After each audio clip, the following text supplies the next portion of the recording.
ফেরাউন শব্দের অর্থ হচ্ছে এটা একটা রাষ্ট্রীয় পদ, যেমন প্রেসিডেন্ট, প্রাইম মিনিস্টার এমন পদ আছে। ফেরো বা ফেরাউন এটা হচ্ছে একটা রাষ্ট্রীয় পদের নাম। তো ফেরাউনের আসল নাম হচ্ছে রেমেসিস। কি নাম? রেমেসিস। রেমেসিস 1, রেমেসিস 2 এরকম করে নাম থাকে আর কি। আর যে ফেরাউনের মমিটা আমরা পেয়েছি তারও একটা নাম আছে। তার নাম হচ্ছে, আমি এনসাইক্লোপিডিয়া ব্রিটানিকা থেকে এটা পেয়েছি, তার নাম হচ্ছে মনেপ্তাহ। যে ফেরাউনের মমিটা আমরা পেয়েছি এর নাম হচ্ছে মনেপ্তাহ, তার মূল নাম।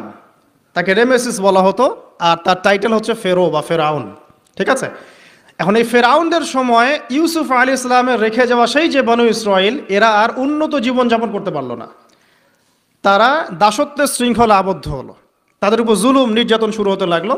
এক পর্যায়ে ফেরাউন তাদেরকে ডিভাইড অ্যান্ড রুলের মতো করে সমাজে নিপীড়িত করতে লাগলো। আর ফেরাউনের অনেক পাপ ছিল, যে পাপটা আমরা আসলে অল্প কথায় ব্যাখ্যা করতে পারবো না। এক কথায়, সে নিজেকে আল্লাহ দাবি করেছিল। তারপরে সে সমাজের মধ্যে শিরকের প্রচলন ঘটাতো। সে কন্যা সন্তানদেরকে জীবিত রাখতো, পুত্র সন্তানদেরকে হত্যা করে ফেলতো। সে সমাজের মানুষদেরকে বিভক্ত করত, দুর্বলের উপর সবলের অত্যাচার চালাতো। এবং তার একটা অহংকার ছিল, সেটা হচ্ছে সেনাবাহিনীর অহংকার। সে মনে করতো যে সে ওই সময়কার সুপার পাওয়ার, তাকে কেউ পরাজিত করতে পারবে না। ঠিক এখনকার বিশ্বের পরাশক্তিগুলোর মতোই তার দাম্ভিকতা ছিল আর কি। তো একটা কথা বলে নেই, এই ফেরাউন এবং মূসা আলাইহিসসালাম, এই ফেরাউন যখন বনু ইসরায়েলকে নির্যাতন করতে লাগলো, তখন আল্লাহ পাক একজন নবী পাঠালেন, তার নাম কি? মূসা আলাইহিস সালাম। আর মূসা আলাইহিস সালাম আর ফেরাউনকে নিয়ে কোরআনুল কারীমে প্রায় 44টা সূরার মধ্যে কথা আছে। আমি হিসাব করে দেখেছি এবং আমি টুকটাক ঘাটাঘাটি করে দেখেছি যে প্রায় 44টা সূরার মধ্যে 532টা আয়াত আছে মূসা এবং ফেরাউনকে নিয়ে। কথা বুঝতে পারছেন? 532টা। কোরআনের টোটাল আয়াত কত? একদম ভুল উত্তর, 6236। 6000 কত? 236। মতবিরোধ আছে, তবে 6236টা আয়াতের পক্ষে শক্ত দলিল আছে। তো এটাকে পার্সেন্টেজ দিয়ে করবেন, যারা ম্যাথামেটিক্স পারেন তারা তো খুব সহজেই পারবেন। তো পার্সেন্টেজ করলে দেখবেন যে 8.53% আয়াত মূসা এবং ফেরাউনকে নিয়ে। 100%-এর মধ্যে প্রায় 8.5 বা 9% আয়াত কাকে নিয়ে? মূসা এবং ফেরাউনকে নিয়ে। এমনি এমনি তো আল্লাহ পাক এই কাজটা করবেন না, নিঃসন্দেহে। এর মধ্যে একটা শিক্ষা বা মেসেজ আছে, সেটা হলো আমাদের জন্যে, উম্মতে মুহাম্মাদির জন্যে যেই সব জাতির মধ্যে সবচেয়ে বেশি শিক্ষা আছে, তার মধ্যে সবচেয়ে ইম্পর্টেন্ট হচ্ছে মূসা এবং ফেরাউনের সময়।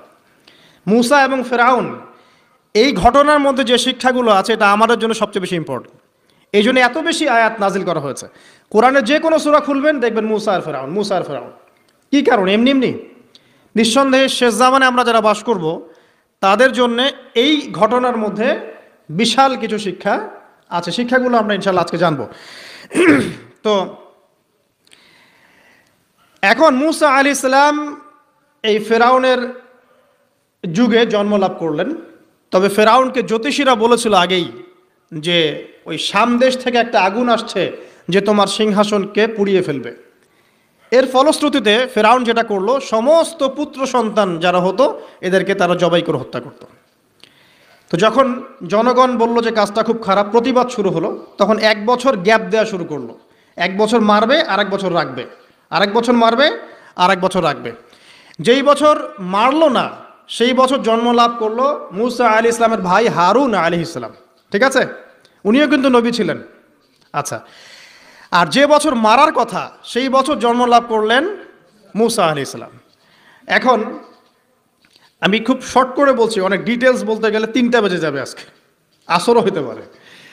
তো এখন যে বছর মারার কথা সেই বছর জন্ম লাভ করলেন মূসা আলাইহিস সালাম।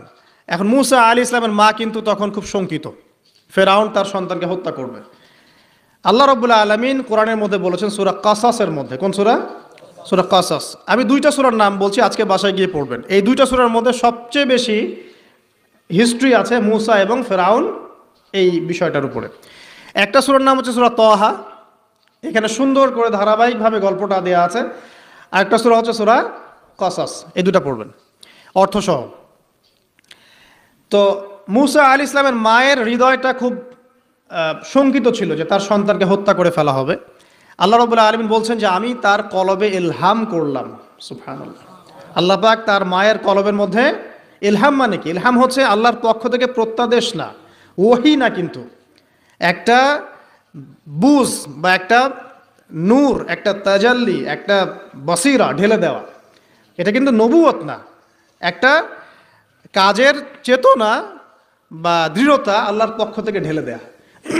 ঠিক আছে? তো তার মায়ের কলবের মধ্যে আল্লাহ রাব্বুল আলামিন ইলহাম করলেন যে তুমি তোমার সন্তানটাকে সিন্দুকের মধ্যে ভরে ভাসিয়ে দাও নীল নদে।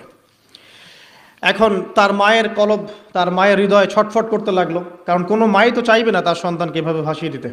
আল্লাহ পাক বলছেন যদি না আমি তার হৃদয়টাকে শক্ত করতাম তাহলে সে বিচলিত হয়ে পড়তো। আল্লাহ পাক তার হৃদয়টাকে শক্ত করলেন, সে বিচলিত হলো না, সন্তানকে ভাসিয়ে দিল। এবার সন্তান ভাসতে ভাসতে ভাসতে কোথায় যাচ্ছে? যেখানে ফেরাউনের স্ত্রী গোসল করছে। কথা কি বুঝতে পারছেন? খুব চমৎকার হিস্ট্রি কিন্তু গল্পটা। এবং গল্প মানে এখানে আসলে গাল গল্প না, এগুলো সত্য ঘটনা। এক একটা বর্ণ তেমন সত্য যেমন সূর্য পূর্ব দিক থেকে ওঠে এবং পশ্চিমে ডোবে। এটা যেমন সত্য, এর এক একটা বর্ণ সত্য, এগুলো কোনো গাল গল্প নয়। এবার ফেরাউনের স্ত্রী আসিয়া সেই সিন্দুক পেয়েছে। মুসা আলাইহিস সালামকে আল্লাহ পাক বলছেন যে আমি মুসা আলাইহিস সালামের চেহারার মধ্যে মোহাব্বত বা ভালোবাসা ঢেলে দিয়েছিলাম। তার চেহারা যেই দেখতো তাকে ভালোবাসত। বুঝছেন? ভালোবাসা ঢেলে দিয়েছেন। এবার ফেরাউনের স্ত্রী আসিয়া, এখানে আসিয়া নন, অন্য একজন স্ত্রী হয়তো, তিনি বলছেন যে ফেরাউনকে বলছে যে একে আমরা আমাদের কাছে রেখে দিই, হয়তোবা সে আমাদের উপকারে আসবে, অথবা তাকে আমরা সন্তান হিসেবে গ্রহণ করতে পারি। লা তাকতুলুহ, তাকে হত্যা করো না। আসা আন ইয়ানফা'না আও নাত্তাখিযাহু ওয়ালাদা, এরকম করে আল্লাহ পাক বলেছেন কোরআনে। তো ফেরাউন তার স্ত্রীর কথা শুনলো এবং তাকে না হত্যা করে রেখে দিল। আর আল্লাহ রাব্বুল আলামিনের কি কৌশল! ওয়া মাকারু ওয়া মাকারাল্লাহ, যেই মূসাকে হত্যা করার জন্য বছরের পর বছর হাজার হাজার শিশুকে হত্যা করা হয়েছে, সংখ্যাটা লাখ লাখও হতে পারে, সেই মূসা আলাইহিস সালামকে আল্লাহ পাক ফেরাউনের ঘরেই লালন পালন করতে লাগলেন। চিন্তা করলেন? এবার মূসা আলাইহিস সালাম যখন যুবক হলেন, আমি সংক্ষিপ্ত করছি, যখন যুবক হলেন তখন একদিন দেখলেন যে রাস্তায় দুজন ব্যক্তি ঝগড়া করছে। সূরা কসসের মধ্যে আছে, স্ট্রিট ফাইট। তো একজন ব্যক্তি হচ্ছেন বনু ইসরাইলের, আরেকজন হচ্ছে ফেরাউনের সেনাবাহিনীর। এখন মূসা আলাইহিস সালাম কার পক্ষ নেবেন? তিনি বনু ইসরাইলের পক্ষ নিলেন। তিনি গিয়ে তাকে বাঁচানোর চেষ্টা করলেন এবং শুধু একটা ঘুষি দিয়েছেন, ফাওয়াকাযাহু, একটা ঘুষি, ফাকাদা আলাইহি, এবং এই একটা ঘুষিতেই সেই ব্যক্তি ডেড। এটা কোরআনে আছে সূরা কসসে। তার মানে কোরআন দলিল দিচ্ছে যে মানুষের বডিতে এমন এমন পার্টস আছে, এমন এমন জায়গা আছে যেখানে একটা ঘুষি মারলেও মানুষ মারা যেতে পারে। কি বুঝলেন? যারা মার্শাল আর্ট শিখেছেন বা শিখছেন তারা এটা আরও ভালো বুঝবেন। মানুষের এই বডিতে এমন অনেকগুলো জায়গা আছে, 7টা বা 8টা বা 10টার মতো, যেখানে একটা ঘুষি দিলেও মানুষ মরতে পারে। সো ভালো কিছু শিখেন, শিখলে ঠিক আছে। টিকটক প্রজন্ম না হয়ে আর এই মোবাইলে লুডু না খেলে ভালো কিছু শেখেন, ইনশাআল্লাহ কাজে দিবে। আত্মরক্ষা শেখা খারাপ? আচ্ছা, তো তবে দাড়ি টুপি নিয়ে শিখতে যান না, সমস্যায় পড়তে পারেন। তো এখন একটা ঘুষিতে সেই ব্যক্তি মারা গেল। তার পরের দিন আবার দেখা গেল যে ওই ব্যক্তি যাকে তিনি বাঁচিয়েছেন সেই ব্যক্তি আর আরেকজন সেনাবাহিনীর সদস্য আবার মারামারি করছে। এবার মূসা আলাইহিস সালাম বললেন যে তুমি তো একটা বোকা মানুষ। এবার সে আবার চড়াও হতে শুরু করলো মূসা আলাইহিস সালাম, কিন্তু এবার একজন ব্যক্তি এসে তাকে বললেন যে গতকাল তুমি কিন্তু একজনকে হত্যা করেছো এক ঘুষিতে, আজকে আবার তুমি এই কাজ করতে যাচ্ছ, তুমি তো এখানে স্বৈরাচারের মতো আচরণ করছো। মূসা আলাইহিস সালাম তখন আল্লাহর কাছে ক্ষমা চাইলেন, বললেন ইন্নাহু হাযা মিন আমালিশ শাইতান, এটা তো শয়তানের মতো কাজ, শয়তানের কাজ হয়ে গেল। রব্বিক ফিরলি, আল্লাহ আমাকে মাফ করে দিন। ফাগফার আল্লাহ, আল্লাহ পাক বলছেন আমি তাকে মাফ করে দিলাম। তিনি তো ইচ্ছাকৃতভাবে করেন নাই, করেছেন আনইনটেনশনালি, এটা হয়ে গেছে। কিন্তু এখন ফেরাউন মূসা আলাইহিস সালামকে ধাওয়া করতে শুরু করলো, কারণ ফেরাউনের দৃষ্টিতে মূসা আলাইহিস সালাম একটা মার্ডার করেছেন তার দৃষ্টিতে, কিন্তু মূসা আলাইহিস সালাম তো আর এটা করেন নাই, ইচ্ছা করে এটা হয়নি, অ্যাক্সিডেন্টলি হয়ে গেছে। এখন মুসা আলাইহিস সালামকে এক ব্যক্তি এসে বলল, তুমি এখান থেকে তাড়াতাড়ি পালাও, এই মিশরে থাকলে ফেরাউন তোমাকে ধরে এখন শাস্তি দিবে। এখন মুসা আলাইহিস সালাম বাধ্য হয়ে মিশর থেকে চলে যাচ্ছেন কোথায়? মাদিয়ান। কোন জায়গা? মাদিয়ান। এটাও আরবের মধ্যে একটা জায়গা, যেই জায়গার নবী হচ্ছেন শুআইব আলাইহিস সালাম। কি নাম? আচ্ছা, এবার শুআইব আলাইহিস সালামের সেই কওমে মুসা আলাইহিস সালাম গেলেন, না খাবার আছে, না পানি, না কাপড়, কিছুই নাই, একদম রিক্ত হস্ত। সেখানে গিয়ে তিনি দেখলেন যে এমনই একটা জলাশয়, হয়তোবা আল্লাহ ভালো জানেন, সেই জলাশয়ের কাছে কিছু মানুষ পানি পান করাচ্ছে গবাদি পশুদেরকে। আমি কি বুঝাতে পারছি? আচ্ছা, তো দূরে দুজন মেয়ে দাঁড়িয়ে আছে। এই দুজন মেয়ে অনেকক্ষণ থেকে দাঁড়িয়ে আছে, তারা পানি পান করাতে পারছে না। মুসা আলাইহিস সালাম অনেকক্ষণ থেকে অবজার্ভ করছেন যে মেয়ে দুটো পানি পান করাতে পারছে না গবাদি পশুদেরকে। তিনি প্রথমে একটু অস্বস্তি বোধ করলেন, তারপরে আবার গেলেন তাদের কাছে, গিয়ে বললেন কি সমস্যা। তখন সেই মেয়েরা বলল, যতক্ষণ পর্যন্ত আমার কওমের লোকেরা এখান থেকে সরে যায় না, ততক্ষণ আমরা পানি পান করাতে পারি না, কারণ আমরা দুর্বল, মেয়ে মানুষকে টাইম দিচ্ছে না আর কি। আর এদিকে আমাদের বাবা অত্যন্ত বৃদ্ধ মানুষ, বাসায় পড়ে আছেন একা। তখন মুসা আলাইহিস সালাম যুবক ছিলেন এবং তিনি কিন্তু শক্তিশালী ছিলেন, কওয়িউন আমিন, বিশ্বস্ত এবং শক্তিশালী। ওই যে এক ঘুষিতে মানুষ মারা মানুষ, কি মনে করছেন? তো তিনি এবার ওই গবাদি পশুদেরকে নিয়ে এসে পানি পান করালেন। পানি পান করিয়ে তিনি একটা গাছের ছায়ায় গিয়ে বসলেন। এই প্রত্যেকটা কথা কিন্তু কোরআনে আছে, প্রতিটা কথাই। সূরা কসস পড়েন, সূরা তাহা পড়েন। গাছের ছায়ায় বসে তিনি একটা দোয়া করছেন, এবার হাত উঁচু করে দোয়া করছেন, রব্বি, হে আমার প্রতিপালক, ইন্নী লিমা আনজালতা ইলাইয়া মিন খায়রিন ফাকির। হে আল্লাহ, আপনি আমার প্রতি যে রহমত বা যে করুণা বর্ষণ করবেন, এর জন্য আমি ফকির হয়ে বসে আছি। দোয়ার ভাষাটা শুনছেন? আল্লাহ, আপনি আমার প্রতি যে করুণা বর্ষণ করবেন, আমি এর জন্য ফকির হয়ে বসে আছি। তো প্রত্যেকটা নেক কাজ করার পরে এরকম দোয়া করা সুন্নত, দোয়া কবুল হয়ে যাবে ইনশাআল্লাহ। দোয়া সাথে সাথে কবুল হয়ে গেল। এখন ওই দুইজন মেয়ের মধ্যে একজন মেয়ে হেঁটে হেঁটে আসছে। ওই মেয়ে কিভাবে হেঁটে এসেছে সেটাও কোরআন বলেছে, কিভাবে হেঁটে এসেছে সেটাও কোরআনে বলেছে সূরা কসাসের মধ্যে। সূরা কসাসে আল্লাহ পাক বলছেন, ওই দুইজন মেয়ের মধ্যে একজন হেঁটে হেঁটে আসলো লাজুক পায়ে। কেমন পায়ে? লাজুক পায়ে। যেই চলাফেরা আপনি এখনকার মেয়েদের মধ্যে দেখতে পারবেন না। এখনকার মেয়েদের হাঁটার মধ্যে লজ্জা আছে, লজ্জাশীলতার সাথে লাজুক ভঙ্গিতে সেই মেয়ে হেঁটে হেঁটে আসলো। আল্লাহ পাক সেই কথাটাও কোরআনে বলেছেন। তো যে জায়গায় আসছিলাম, ওই মেয়ের হেঁটে আসাটা আল্লাহ রাব্বুল আলামিন ব্যাখ্যা করেছেন। সেই মেয়ে, দুইজন মেয়ের একজন মেয়ে হেঁটে হেঁটে আসছে মুসা আলাইহিস সালামের কাছে লাজুক ভঙ্গিতে, লজ্জায় মুখ নত করে, লজ্জাশীলতার সাথে এসে বলছেন যে আমার বাবা আপনাকে ডাকছে। তার বাবা কে? শুআয়ব আলাইহিস সালাম। আমার বাবা আপনাকে ডাকছে। এবার তিনি গেলেন শুআয়ব আলাইহিস সালামের কাছে, গিয়ে তার কিসসা বা কাহিনীটা বললেন। শুআয়ব আলাইহিস সালামও কিন্তু একজন নবী এবং জবরদস্ত নবী। বলে রাখি, শুআয়ব আলাইহিস সালামের কওম সর্বপ্রথম সেই কওম ধ্বংস করা হয়েছিল।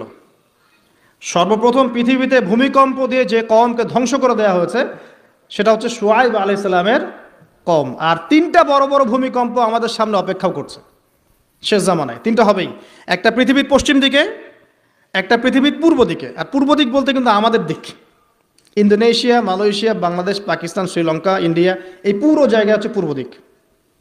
আর পশ্চিমা সভ্যতা তো বোঝেন, পশ্চিম কোন দিকে। আর একটা হবে পৃথিবীর মাঝখানে। মাঝখান কোনটা? এই যে জাজিরাতুল আরব, এখানে একটা হবে। এটা হবেই, কোনো বিজ্ঞানী ঠেকাতে পারবে না। তো শুআয়ব আলাইহিস সালামের কওম সেই কওম যাকে ভূমিকম্প দিয়ে ধ্বংস করা হয়েছিল। তো এখন মুসা আলাইহিস সালাম তার কাছে গিয়ে তার ঘটনাগুলো বললেন। শুআয়ব আলাইহিস সালাম তাকে বললেন, ঠিক আছে, আমার মেয়ের একটা দাবি। আমার মেয়ে বলেছে যে তুমি হচ্ছ বিশ্বস্ত এবং শক্তিশালী, তোমাকে যেন আমি আমার কাজে নিয়োগ করি। আসলে মেয়ে বাবাকে ইঙ্গিতে একটা মানে মনের ভাব ব্যক্ত করেছে আর কি। তখন তার বাবা সেই ভাবটা বুঝতে পেরেছেন। তিনি বলেছেন, ঠিক আছে, আমি আমার এই মেয়ের সাথে তোমাকে বিয়ে দিব। শর্ত কি? শর্ত হচ্ছে তোমাকে 8 বছর আমার এখানে কাজ করতে হবে। 8 বছর, কত বছর? 8 বছর কাজ করার বিনিময়ে আমি তোমাকে আমার মেয়ের সাথে বিয়ে দিচ্ছি। আর যদি তুমি চাও তাহলে 10 বছর পূর্ণ করতে পারো। ঠিক আছে?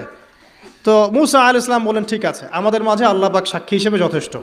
এবার সেখানে মুসা আলাইহিস সালাম তার সংসার শুরু করলেন। 10 বছর অতিবাহিত হলো। তারপরে এখন মিশরে ফিরে যাওয়ার পালা।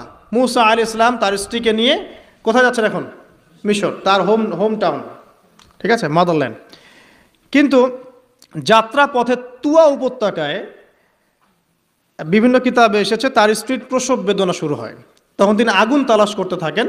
আগুন তালাশ করতে করতে আস্তে আস্তে তিনি এমন একটা জায়গার দিকে চলে যান, তুয়া উপত্যকায়, যেখানে দেখেন যে গাছের উপর আগুন জ্বলছে। এবং তখন আগুনকে ফলো করতে করতে হঠাৎ তিনি এক গায়েবী আওয়াজ শুনতে পান। আওয়াজটা হচ্ছে এমন, আমি একটু পড়ে শোনাই। আওয়াজটা হচ্ছে এমন যে ইন্নি আনা রব্বুক ফাখলা'না আলাইক ইন্নাকা বিল ওয়াদিল মুকদ্দাসি তুয়া। এই আওয়াজটা আল্লাহ পাকের। কার আওয়াজ? সুবহানাল্লাহ। আল্লাহ পাক মুসা আলাইহিস সালামের সাথে কথা বলছেন এই জায়গায়। আল্লাহ পাক বলছেন, নিশ্চয়ই আমি তোমার রব, তোমার জুতা খুলে ফেলো, কারণ তুমি একটা পবিত্র উপত্যকায় আছো। চিন্তা করতে পারেন? ওয়া আনা আখতারতুকা, এবং আমি তোমাকে বাছাই করেছি হে মুসা, ফাসতামি লিমা ইউহা, তুমি খুব মনোযোগ দিয়ে শোনো, আমি তোমার কাছে যা ওহী করছি এটা মনোযোগ দিয়ে শোনো। ইন্নানি আনা আল্লাহ, নিশ্চয়ই আমি আল্লাহ। আল্লাহ বলছেন ইন্নানি আনা আল্লাহ, নিশ্চয়ই আমি আল্লাহ। লা ইলাহা ইল্লা আনা, আল্লাহ বলছেন আমি ছাড়া কোনো ইলাহ নেই। ফা'বুদনি, আমার ইবাদত করো। ওয়া আকিমিস সালাতা লিযিকরি, আমার স্মরণের জন্য সালাত কায়েম করো। ইন্নাস সাআতা লাআতিয়াতুন, নিশ্চয়ই কিয়ামত অবশ্যই আসবে। আকাদু উখফিহা, আমি এটাকে গোপন রেখেছি। লিতুজজা কুল্লু নাফসিন বিমা তাসআ, যাতে করে প্রত্যেক নফসকে তার প্রতিদান দেয়া যায়। ফালা ইয়াসুদ্দান্নাকা আনহা মান লা ইউমিনু বিহা ওয়াত্তাবা'a হাওয়াহু ফাতারদা, যারা প্রবৃত্তির অনুসরণ করে তারা যেন তোমাকে এই বিষয়টার প্রতি ঈমান আনা থেকে দূরে রাখতে না পারে। আল্লাহ পাক এই পর্যন্ত বললেন। এরপর আল্লাহ বলছেন, ওয়ামা তিলকা বিয়ামিনিকা ইয়া মূসা, মূসা তোমার ডান হাতে এটা কি? মূসা আলাইহিস সালাম বলছেন যে ক্বালা হিয়া আসায়া, এটা আমার লাঠি। তার সাথে কি ছিল? একটা লাঠি। আতাওয়াক্কাউ আলাইহা ওয়া আহুশু বিহা আলা গনামি ওয়া লিয়া ফিহা মাআরিব উখরা, এই লাঠি দিয়ে আমি গাছের ডাল ছাঁটি, গবাদি পশুদেরকে চড়াই, এছাড়া আমি আমার বিভিন্ন কাজে লাঠি ব্যবহার করি। আল্লাহ পাক বলছেন, ক্বালা আলকিহা ইয়া মূসা, মূসা এটা নিক্ষেপ করো দেখি, হাত থেকে ছুঁড়ে মারো। মূসা আলাইহিস সালাম ছুঁড়ে মারলেন। ফাআলকাহা, তিনি ছুঁড়ে মারলেন। ফাইযা হিয়া হাইয়াতুন তাসআ, সাথে সাথে লাঠিটা ছোটাছুটি শুরু করলো সাপের মতো। অন্য সূরায় আছে এই দৃশ্য দেখার সাথে সাথে মূসা আলাইহিস সালাম উল্টা দিকে দৌড় দিয়েছিলেন। স্বাভাবিক, ভয় পাওয়া স্বাভাবিক। তো তখন আল্লাহ পাক বলেছিলেন যে তুমি ভয় পেও না, আমার কাছে নবীগণ ভয় পায় না। ঠিক আছে, অন্য সূরায় এগুলো আছে, আমি শর্ট করে বলছি। এরপরে আল্লাহ পাক বললেন, ক্বালা খুযহা ওয়ালা তাখাফ, তুমি এটাকে ধরো, এটাকে ভয় পেও না। সানুঈদুহা সিরাতাহাল উলা, তুমি ধরা মাত্রই সেটা আবার লাঠিতে রূপান্তরিত হবে। আরেকটা কাজ করো, ওয়াদমুম ইয়াদাকা ইলা জানাহিক, তোমার হাতটাকে বগলের নিচে নিয়ে যাও। তাখরুজ বাইদা মিন গায়রি সু, এটাকে বের করো, তারপর দেখবে এটা স্বচ্ছ আলো প্রদান করবে। সুবহানাল্লাহ। বগলের মধ্যে হাত নিয়ে আসো, হাতটাকে বের করো, দেখবে হাত থেকে স্বচ্ছ আলো বের হবে। এই দুইটা মুজিজা আল্লাহ পাক তাকে দিলেন। আয়াতান উখরা, এটা আরেকটা নিদর্শন। তো এখানে কি হলো? মূসা আলাইহিস সালাম নবুয়ত পেলেন। Shortcut key? মূসা আলাইহিস সালাম কি পেলেন? নবুয়ত পেলেন। নবুয়ত পাওয়ার সাথে সাথে আল্লাহ পাক তাকে দুটো মুজিজা দিলেন। একটা হচ্ছে লাঠি, আর একটা কি? হাত বগল থেকে বের করলেই কি হবে? আলো বের হয়ে যাবে। এবার তার ডিউটি কি? আল্লাহ পাক ডিউটি দিচ্ছেন তাকে যে ইযহাব ইলা ফিরআউনা ইন্নাহু তাগা, এবার তোমার কাজ হচ্ছে তুমি ফেরাউনের কাছে যাবে, কারণ ফেরাউন সীমা লঙ্ঘন করেছে। তখন মূসা আলাইহিস সালাম বললেন, রব্বি ইশরাহ লি সদরি, আল্লাহ আমার বক্ষটাকে প্রশস্ত করে দিন। মানে আমার তো সেখানে যাওয়ার সাহস হচ্ছে না, আমি তো সেখানে ওদের দৃষ্টিতে একজন খুনের আসামি, ওদের দৃষ্টিতে ওরা তো আমাকে পেলে হত্যা করে ফেলবে। আল্লাহ পাক বলছেন, কেল্লা, কখনো না, তারা তোমাকে হত্যা করতে পারবে না। তখন তিনি দোয়া করছেন, আল্লাহ আমার হৃদয়টাকে প্রশস্ত করে দিন, ওয়া ইয়াসসির লি আমরি, আমার কাজকে সহজ করে দিন। ওয়াহলুল উকদাতাম মিন লিসানি, আমার লিসান, আমার জিহ্বায় জড়তা আছে আল্লাহ, এটাকে দূর করে দিন। ইয়াফকাহু কওলি, যাতে মানুষ আমার কথা বুঝতে পারে। এই দোয়া করলেন, কবুল হয়ে গেল। এবং আরও দোয়া করলেন যে ওয়াজআলি ওয়াজিরাম মিন আহলি, আমার পরিবারের মধ্য থেকে একজন ওয়াজির দেন। ওয়াজির মানে সহায়ক, যেটা হচ্ছেন হারুন আলাইহিস সালাম, যাতে করে আমরা কি করতে পারি? বেশি বেশি আপনার জিকির করতে পারি এবং আমাদের কাজ সহজ হয়। তো আল্লাহ রাব্বুল আলামিন তার ভাই হারুন আলাইহিস সালামকেও নবুয়ত দান করলেন, দুজন মিলে। এখন আল্লাহ পাক বলছেন, ইযহাবা ইলা ফিরআউন, তোমরা দুজন ফিরআউনের কাছে যাও, ইন্নাহু তাগা, সে সীমা লঙ্ঘন করেছে, তবে ফাকুলা লাহু কাওলাল লাইয়িনা, তার সাথে নরম সুরে কথা বলো, লাআল্লাহু ইয়াতাযাক্কারু আও ইয়াখশা, হয়তোবা সে উপদেশ গ্রহণ করবে অথবা আল্লাহকে ভয় করতে পারে। তো ডিউটি দেওয়া হলো যে তোমাদের কাজ এখন এটা, এবং তোমাদের ভয় পাওয়ার কোনো কারণ নাই, সে তোমাদের কোনো ক্ষতি করতে পারবে না। তার কাছে যাও, মোজেজা দেখাও, আল্লাহর দিকে দাওয়াত দাও, লা ইলাহা ইল্লাল্লাহ। যদি সে দাওয়াত কবুল করে আলহামদুলিল্লাহ, যদি না করে তাহলে আমি আল্লাহ তার জন্যে যথেষ্ট। এবার শর্ট করে নিয়ে আসি, মুসা আলাইহিস সালাম সেখানে গেলেন, যার পরে ফিরআউনকে দাওয়াত দিলেন। তো ফিরআউন বলছে, ক্বালা ওয়ামার রব্বুকুম ইয়া মুসা, কোন রবের কথা বলছো? আমি তো মা আলিমতু মিন ইলাহিন গায়রি, আমি তো জানি না, আমি ছাড়া তোমাদের কোনো ইলাহ আছে আমি তো এটা জানি না। এটা কার কথা? ফিরআউন বলছে যে মা আলিমতু মিন ইলাহিন গায়রি, আমি ছাড়া অন্য কোনো ইলাহ তোমাদের আছে, মা আলিমতু ইলাহুকুম গায়রি, আমি ছাড়া তোমাদের কোনো রব আছে এটা তো আমি জানি না। অন্য আয়াতে সে বলেছিল যে আনা রব্বুকুমুল আ'লা, আমি তোমাদের মহান রব। ঠিক আছে? তো মুসা আলাইহিস সালাম ব্যাখ্যা করলেন, আমি সেই রবের কথা বলছি যে রব আসমান সৃষ্টি করেছেন, জমিন সৃষ্টি করেছেন, যেভাবে তাওহীদের দাওয়াত দিতে হয় সব দিলেন। এরপরেও ফেরাউন সেটা গ্রহণ করলো না। তখন মুসা আলাইহিস সালাম বললেন, যদি আমি তোমাকে কোনো বড় নিদর্শন দেখাই তারপরেও কি বিশ্বাস করবে না? তখন ফেরাউন বলল যে দেখাও দেখি। তখন তিনি লাঠি ছুঁড়ে মারলেন, সাপ হয়ে গেল। এই দৃশ্য থেকে ফেরাউনের পরিবারের সবাই ভয় পেয়েছিল, কিন্তু পলিটিক্যাল স্বার্থে ফেরাউন বলেছিল যে সে একজন বড় জাদুকর, জনগণকে তো বোঝাতে হবে কিছু, নিজে ভয় পেলেও জনগণকে তো কিছু বোঝাতে হবে। সে জনগণকে বলছে আসলে সে একজন বড় জাদুকর, সে চাচ্ছে তোমাদের ন্যাশনের মধ্যে ফাটল সৃষ্টি করতে। তো এখন কি করা যাবে? পরামর্শ করা হলো, তার কাছের কিছু মানুষ থাকে না, তার মন্ত্রী পরিষদ যারা শয়তানিতে পিএইচডি করেছিল আর কি, তার ওকে পরামর্শ দিল যে একটা কাজ করা যাক, একটা বড় ময়দানে যাওয়া যাক, সেখানে আমরা বড় বড় জাদুকরদেরকে ডাকবো, এখানে একটা জাদুর ব্যাটল হবে, মোনাজারা হবে জাদুর। তো সব বড় বড় জাদুকরকে ডাকা হলো মিশরের, এবং বলে রাখি যে জাদুবিদ্যা কিন্তু সত্য, সুলাইমান আলাইহিস সালামের সময় থেকে এটা চলে আসছে। হারুত এবং মারুত ফেরেশতাকে কিন্তু এর মধ্য দিয়ে পরীক্ষা করা হয়েছে মানব জাতিকে। যাই হোক, তো জাদু থেকে বাঁচার জন্য কোরআন এবং সুন্নাহর যে দোয়া কালামগুলো আছে এগুলো নিয়মিত পড়বেন ইনশাআল্লাহ। আল্লাহ পাক আমাদেরকে হেফাজত করুন, আমিন। তো আমি শর্ট করছি। তো এবার জাদুকররা একদিকে, মুসা আলাইহিস সালাম একদিকে। তো মুসা আলাইহিস সালামকে তারা বলছে তুমি আগে ছুঁড়ে মারবে না আমরা ছুঁড়ে মারবো। মুসা আলাইহিস সালাম বলছে বাল আলকু, তোমরা ছুঁড়ে মারো। তখন তারা যখন তাদের লাঠিগুলো ছুঁড়ে মারলো, এগুলো সাপ হয়ে গেল। এটা কি চোখের ভেলকিবাজি ছিল? আল্লাহ পাক এই জাদুটাকে বলেছেন কোরআনে সিহরুন আযীম, বড় একটা জাদু করেছিল তারা, মানে তারা জাদুবিদ্যায় খুব পারদর্শী ছিল। এখন যেমন সায়েন্সের যুগ, তখন কিন্তু জাদুবিদ্যার যুগ ছিল। ঠিক আছে? তো মুসা আলাইহিস সালাম তারপর কিছুটা ভয় পেয়ে গেলেন। আল্লাহ পাক বলেন তুমি ভয় পেও না, বরং তোমার লাঠি ছুঁড়ে মারো, ইন্নাকা আনতাল আ'লা, তুমি বিজয়ী হবে ইনশাআল্লাহ তাআলা। এরপর মুসা আলাইহিস সালাম লাঠি ছুঁড়ে মারার সাথে সাথেই তার লাঠিটা যে সাপে রূপান্তরিত হলো, এই সাপটা বাকি সব সাপকে খেয়ে ফেললো। এই দৃশ্য দেখার সাথে সাথেই ওই জাদুকর যারা ছিল, সবচেয়ে বড় বড় জাদুকর, একটা সমাজে সবচেয়ে বড় বড় জাদুকর, সাথে সাথে মুসলিম হয়ে গেল। বললো যে ক্বালা আমান্না বিরব্বি হারুন ওয়া মুসা, আমরা মুসা এবং হারুনের রবের প্রতি ঈমান নিয়ে আসলাম। তখন ফিরআউন বলল যে ও আচ্ছা, তাহলে ইন্নাহু কাবীরুকুম আল্লামাকুমুস সিহর, তাহলে মুসাই হচ্ছে তোমাদের লিডার, যে তোমাদেরকে জাদু শিখিয়েছে। তাহলে পলিটিক্যাল লোকজনের কথাগুলো এরকমই হয়, সত্য কখনো স্বীকার করতে যাবে না।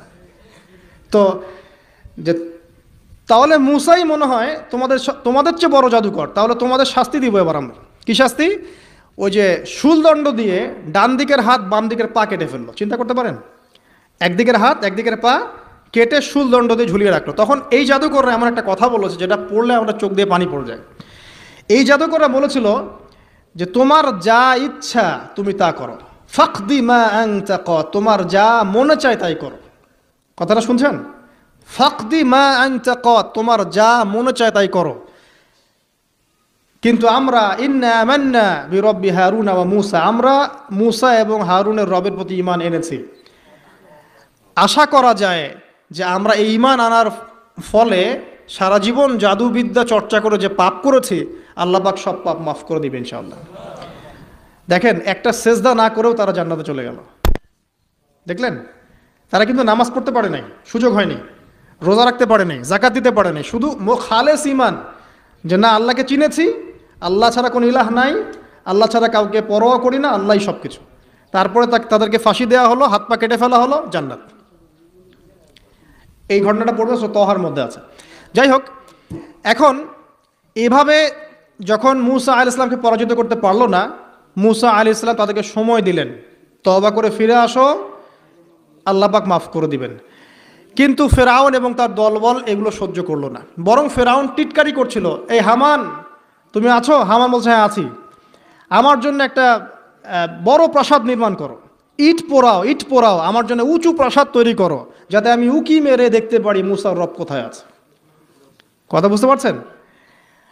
আমার কাছে মনে হয় হয়তোবা, আল্লাহু আলাম, হয়তোবা এই আয়াতটা মিশরের পিরামিডের দিকে ইঙ্গিত করছে, হয়তোবা, আমি জানি না সঠিক, আমি মানে 100% নিশ্চিতভাবে বলতে পারবো না, কিন্তু আমার কাছে মনে হয় হয়তোবা এটা সেই সময়কারই ঘটনা, যে হামান ইট পুরাতে থাকো, ইট এবং পাথর পোড়াও, উঁচু উঁচু উঁচু একদম সর্বোচ্চ এক কিছু তৈরি করো, প্রাসাদ তৈরি করো, যাতে করে আমি তার উপরে উঠে মূসার ইলাহকে দেখতে পারি। এটা কার কথা ছিল? ফেরাউনের। এটা করাও হয়েছে। এরপরে 9টা আযাব আল্লাহ পাক দিয়েছেন। কয়টা? 9টা। একবার সতর্ক করা হয়, যদি না শোনে আল্লাহ পাক আযাব দিলেন রক্তের, সমস্ত পানি রক্ত হয়ে গেল। এবার ফেরাউন এবং তার লোকজন এসে বলে আমরা তওবা করব, মূসা তুমি দোয়া করো আল্লাহর কাছে, আল্লাহ যেন সরিয়ে দেয়। মূসা আলাইহিস সালাম দোয়া করেন, আযাব সরে যায়, তারা আবার নাফরমানি শুরু করে। কথা বুঝতে পারছেন? তারপরে আযাব আসলো ব্যাঙের, সবখানে ব্যাঙ দিয়ে ভর্তি। তারপরে আবার তওবা করার প্রত্যয় ব্যক্ত করলো, তওবা করলো না, আবার আযাব। এরপরে আযাব উকুনের, কিসের? উকুন। এভাবে একটা একটা করে আসতে থাকলো। এবার প্লেগ, তারপর ফড়িং। প্লেগ এমনভাবে এসেছিল যে একদিনেই 70,000 মানুষ মারা গেছে। তো এভাবে 9টা আযাব আল্লাহ পাক দিলেন, কিন্তু ফেরাউন কিছুতেই ঈমান আনলো না। এবার সবশেষ পালা। সর্বশেষে মূসা আলাইহিস সালাম বললেন যে বনু ইসরাইলকে আমার সাথে যেতে দিবা কিনা সেটা বলো। তো এখন যেহেতু অনেক মানুষ মারা যাচ্ছে প্লেগে, সবশেষে গিয়ে মূসা আলাইহিস সালামের কাছে ফেরাউন এবং তার এই যে হামান, কারুন, যারা ছিল, এরা নমনীয় হলো এবং বলল ঠিক আছে, তোমরা বনু ইসরাইলকে নিয়ে এখান থেকে বের হয়ে যাও, মিশরে আমরা আর কোনো আপদ চাই না, তোমরা চলে যাও এখান থেকে। এবার যখন মূসা আলাইহিস সালাম এবং বনু ইসরাইল এখান থেকে বের হয়ে যাচ্ছেন, বলা হচ্ছে তাদের সংখ্যা ছিল প্রায় 30 লক্ষ, কেউ বলেছেন 40 লক্ষ। সংখ্যাটা ফ্যাক্ট না। বনু ইসরাইলের একটা বড় কম ছিল, 10 থেকে 20% মানুষ মিশরের বনু ইসরাইল ছিল। তারা এখন বের হয়ে যাচ্ছেন রাতের অন্ধকার শেষ হয়ে ফজরের সময়। ফেরাউনের মাথায় আবার শয়তানি চাপলো। সে বলল না, এদেরকে যেতে দেওয়া যাবে না, যদি চলে যায় ওখানে গিয়ে যদি বিদ্রোহ করে আমাদের উপর হামলা করে, কি করণীয়? ফুল ফোর্স নিয়ে, তার যত সেনাবাহিনী ছিল সমস্ত সেনাবাহিনী নিয়ে ফেরাউন মূসা আলাইহিস সালাম এবং তার কওমকে ধাওয়া করা শুরু করলো পিছন থেকে। এবার মূসা আলাইহিস সালাম যাচ্ছেন, তার কওমকে সাথে নিয়ে, সামনে পড়ে গেল লোহিত সাগর। কোন সাগর? লোহিত সাগর। আর পিছনে ফেরাউনের বাহিনী। এইরকম একটা অবস্থায় মূসা আলাইহিস সালামের কওমের কিছু মানুষ বলেছিল ইন্না লামুদরাকুন, হে মূসা আমরা তো ধরা পড়ে গেলাম, আমরা তখন যেতে পারবো না, সামনে সাগর, পিছনে ফেরাউন। এই সময় মূসা আলাইহিস সালাম একটা কথা বলেছিলেন, এই কথাটা যে বলতে পারবে বিপদের সময় আল্লাহ পাক তার সাথে থাকবেন ইনশাআল্লাহ। মূসা আলাইহিস সালাম বলেছেন কাল্লা, ওইরকম একটা অবস্থা তিনি বলছেন কাল্লা, কখনো নয়, ইন্না রব্বি মাইয়া সাইয়াহদিন, আমার রব আমার সাথে আছেন, তিনি আমাকে পথ দেখাবেন। কথা বুঝতে পারছেন? ব্যাস আল্লাহ পাকের সাহায্য নেমে আসলো। তিনি বললেন লাঠি ছুঁড়ে মারো। লাঠি ছুঁড়ে মারার সাথে সাথেই একটা দুইটা না 12টা রাস্তা হয়ে গেল, পানি ভেদ করে, সাগর ভেদ করে। আর এই 12টা রাস্তা দিয়ে, এটা কোনো গাল গল্প নয়, 12টা রাস্তা দিয়ে বনু ইসরাইলের 12টা দল চলে গেল, পার হয়ে গেল। আর ফেরাউন এটা অবাক হয়ে দেখছে। এক পর্যায়ে সেও সিদ্ধান্ত নিল যে আমিও আমার ফোর্স নিয়ে ধাওয়া করব। এই যে সে নামলো লোহিত সাগরের, সাথে সাথে পানি আবার আগের জায়গায়। এক মুহূর্তের মধ্যে, মানে এক দিনে পুরো ফেরাউন এবং ফেরাউনের যত সেনাবাহিনী আছে এক দিনের মধ্যেই শেষ, পৃথিবী থেকে চিরবিদায়। আল্লাহ পাক এত চমৎকার করে কথাটা বলেছেন, কাম তারাকু মিন জান্নাতি ওয়া উয়ুন, তারা কতই না বড় বড় জান্নাত মানে বাগান এবং প্রস্রবণ পার হয়ে চলে গেল। ওয়া কুনুজি ওয়া মাকামিন কারীম, কত সুন্দর সুন্দর জায়গা তারা ছেড়ে দিয়ে চলে গেল। এবং তারা ধাওয়া করতে লাগলো ফেরাউন মূসার বাহিনীকে। যখন তারা ডুবে গেল, ফামা বাকাত আলাইহিমুস সামাউ ওয়াল আরদ, তাদের জন্য আসমান এবং জমিনের কোনো সৃষ্টি এক ফোঁটা চোখের পানিও ফেলে নাই। এটা আপনি সূরা দুখানের মধ্যে পাবেন, আরও বিস্তারিত আছে। তো এই যে ঘটনাটা ঘটেছে, এই ঘটনাটা ঘটেছে মুহররম মাসের 10 তারিখে। কয় তারিখে? এই হচ্ছে সেই ঘটনা যার স্মরণে আমরা মুহররম মাসের 10 তারিখে সওম রাখি। কথা কি বুঝতে পারছেন? এটাই সেই ঘটনা, যেই ঘটনার ফলশ্রুতিতে এটাকে স্মরণীয় করে রাখতে আল্লাহ পাক কিয়ামত পর্যন্ত এই আশুরার সওমটাকে রেখে দিয়েছেন। এটা ইহুদিরাও রেখেছে, ইসলাম আসার পূর্বে, মানে নবী সাল্লাল্লাহু আলাইহি ওয়াসাল্লামের শরীয়ত আসার পূর্বেও আগের জাতিরাও এটাকে রেখেছিল।